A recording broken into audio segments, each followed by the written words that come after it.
Quem é a Grande Babilônia? Muitos escreveram livros alegando que a Babilônia descrita no Apocalipse é os Estados Unidos ou mesmo o Islã. Sabia que Deus nos diz exatamente quem é a Grande Babilônia? Nos é dito literalmente uma lista de características. Gostaria de conferir por si mesmo? Oi, eu sou o David Daniels, da Chic Publications. Quando Deus nos diz um mistério, podemos estar seguros de duas coisas. 1. Deus sabe de tudo. 2. Nós não sabemos sem Deus. Mistérios são o que Jesus chamou de parábolas. Jesus as interpretava diretamente para seus discípulos. Em Mateus 13:11, Jesus disse: porque a vós é dado conhecer os mistérios do reino dos céus, mas a eles não lhes é dado.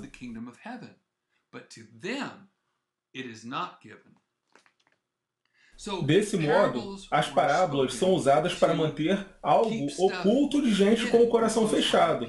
Mas os mistérios do reino dos céus são aqueles segredos que Deus revela aos crentes capazes de suportar. Deus já sabia e sabe de tudo. Deus pode falar de coisas futuras como se já tivessem ocorrido, inclusive quando são para nós. Romanos 4,17 diz: como está escrito, por Pai de muitas nações te constituí, perante aquele no qual creu, a saber, Deus, o qual vivifica os mortos e chama as coisas que não são como se já fossem. É por isso que em Gênesis 17:5, Deus disse a Abraão: porque por pai de muitas nações te tenho posto. Detalhe, isso quando Abraão só tinha Ismael. Do mesmo modo, Deus fala da prostituta de Babilônia como uma realidade plenamente consolidada. Tudo o que podemos ver é uma peça de cada vez no quebra-cabeças, enquanto que Deus sempre o vê completo e nos mostra esse quebra-cabeças de forma igualmente completa. Quer ver quais são as 8 peças desse quebra-cabeças de acordo com os capítulos 17 e 18 do Apocalipse? Lá temos uma lista muito simples. Agora, se você deseja uma lista mais detalhada, veja o capítulo 16 e descubra por que a Igreja Católica modificou a Bíblia. Organize os acontecimentos em ordem cronológica para que possa perceber seu desenvolvimento, ok? Número 1. 7 montes. Aqui o sentido que tem sabedoria. As 7 cabeças são 7 montes, sobre os quais a mulher está assentada. No ano 300 a.C., o muro sérvio foi construído como um muro defensivo ao redor das 7 colinas: Aventino, Célio, Capitólio, Esquilino, Palatino, Quirinal e Viminal. Todas as 7 ficaram conhecidas como as 7 colinas de Roma. Por isso, Roma é chamada a cidade das 7 colinas. Número 2. Púrpura, escarlata e ouro. Apocalipse 17:4. E a mulher estava vestida de púrpura e de escarlata, e adornada com ouro, e pedras preciosas e pérolas, e tinha na sua mão um cálice de ouro cheio das abominações e da imundícia da sua fornicação. Em 15 de fevereiro de 44 a.C., Júlio César vestiu um caro manto púrpura e dourado na festa consagrada a Pan, que era chamada Lupercalia. Dali em diante, todos os Césares começaram a usar esse mesmo manto como um símbolo de realeza. Essa tradição prosseguiu com o clero católico romano a partir do ano 500 d.C. Contudo, ninguém se veste como o Papa.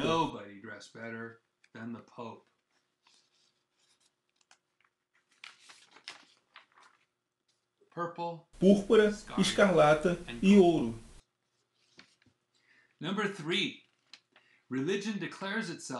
Número 3. A religião se declara mãe. Apocalipse 17:5. E na sua testa estava escrito o nome: Mistério, a Grande Babilônia, a mãe das prostituições e abominações da terra.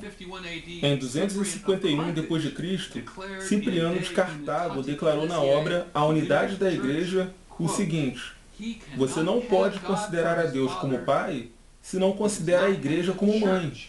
A partir de então, a religião católica passou a ser chamada de Igreja Mãe.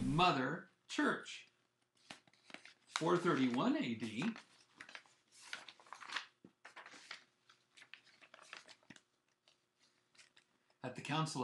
Em 431, no Concílio de Éfeso, a cidade onde em Atos 19:34 o povo clamou por 2 horas, grande é a Diana dos Efésios, Maria passou a ser exaltada como Mãe de Deus e portadora de Deus. E frequentemente católicos afastados são chamados a voltarem à Igreja Mãe, voltando para a casa de Maria. Tenho vários livros sobre isso. Em Apocalipse 18:7, a prostituta de Babilônia diz: "Estou assentada como rainha." É mera coincidência que a Maria Católica também seja chamada de Rainha do Céu?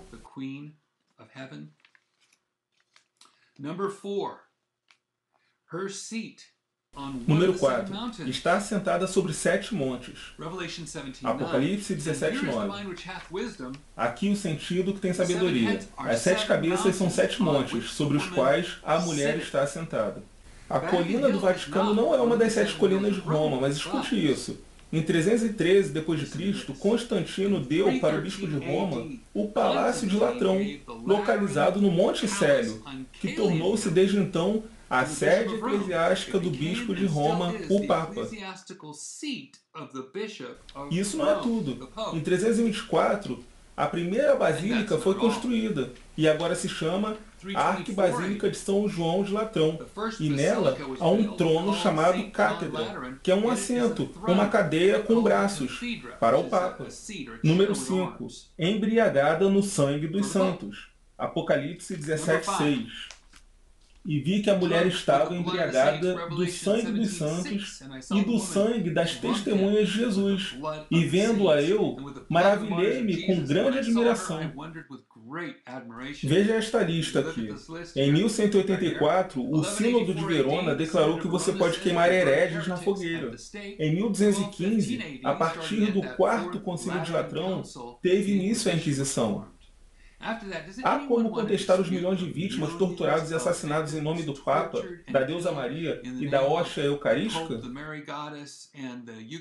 Mesmo os assassinatos ocorridos fora de Roma não deixam de ser responsabilidade do catolicismo romano. Esta tabela está no livro chamado A Igreja Católica nos deu a Bíblia. Na verdade, ela estava louca pelo poder, embriagada no sangue dos santos. Apocalipse 18:24. E nela se achou o sangue dos profetas e dos santos e de todos os que foram mortos na terra. Só vimos 5 evidências até o momento. Pode imaginar mais alguém que se encaixe tão bem até aqui? Número 6. Uma cidade que reina sobre os reis da terra. Apocalipse 17:18. E a mulher que viste é a grande cidade que reina sobre os reis da terra. Acompanhe meu raciocínio. A bula papal Unam Sanctam, de 1302, do Papa Bonifácio VIII, originou a doutrina ex cátedra, que concede a ele a chamada autoridade das 2 espadas, a espada espiritual e a espada temporal ou terrestre, que simboliza o governo humano. O Papa Bonifácio VIII declarou, abre aspas, nesta igreja e em seu poder há 2 espadas, a espiritual e a temporal, portanto, ambas estão em poder da igreja, fecha aspas. Então, é dito que a igreja era a maior potência de todas, abre aspas. Se a maior potência de todas erra, pode ser julgada somente por Deus e não pelo homem, fecha aspas. O que ele disse é que o Papa de Roma tem domínio sobre todos os governos do mundo. Ele responde somente a Deus. Em 11 de fevereiro de 1929, a assinatura do Tratado de Latrão declara o Vaticano como cidade-estado soberana. Por isso, trata-se tanto de uma cidade quanto de um país com seu governante próprio, o Papa. E se chama cidade sacerdotal monárquica, uma vez que é um corpo religioso com um governante único sobre ela. Não à toa, desde 1929, a maioria dos países no mundo tem contactado o Vaticano para ter uma audiência privada com o Papa. E Roma, por sua vez, tem seus embaixadores em todas as nações do mundo.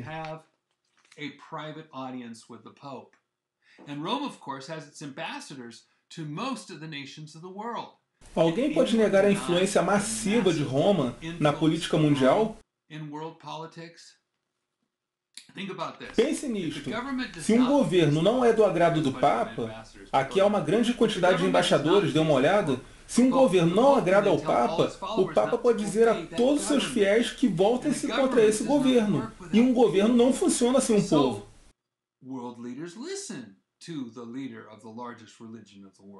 Desse modo, os líderes mundiais obedecem ao líder da maior religião do mundo.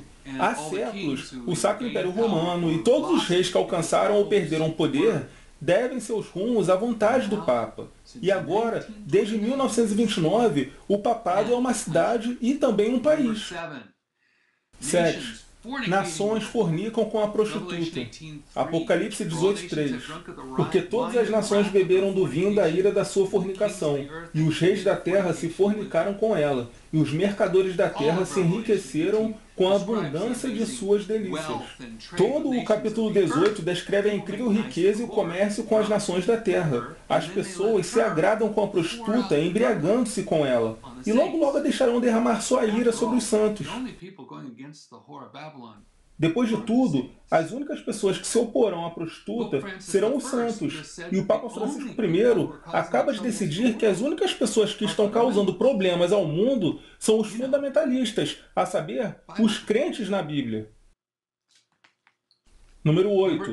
Esta é a última. Incrível riqueza e comércio. Apocalipse 18:3. Porque todas as nações beberam do vinho da ira da sua fornicação, e os reis da terra se fornicaram com ela. E os mercadores da terra se enriqueceram com a abundância de suas delícias. Eu costumava ter dificuldade com Apocalipse 18, até que um amigo me disse: veja todos os elementos desta lista. Aqui está o que a Igreja Católica compra para fazer seus ídolos, edifícios e vestuário. Dona Elbanks, ex-madre superiora que se converteu ao cristianismo, certa vez exibiu o catálogo de um depósito religioso. Crucifixos, ídolos, terços, tudo, vejam aqui, produzido com o material com que a prostituta de Babilônia se enriqueceu. Tudo feito de marfim, madeira odorífera, pedras preciosas, ouro, prata.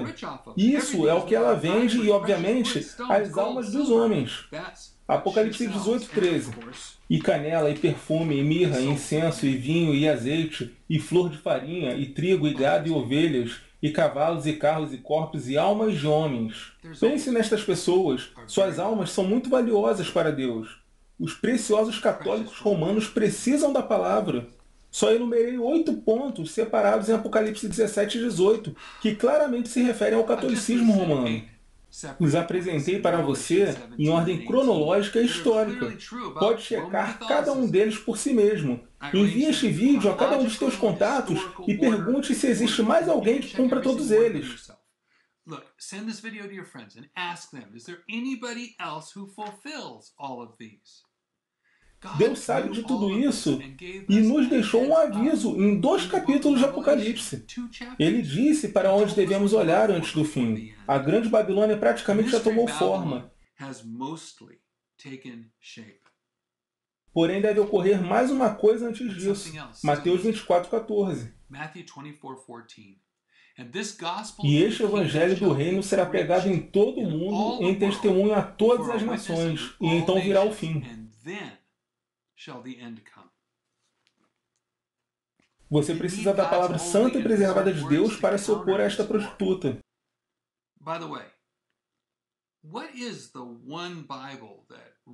Aliás, qual é mesmo a Bíblia que Roma odeia acima de tudo? O texto tradicional. Totalmente verdadeiro. Deus te abençoe e tenha um dia maravilhoso.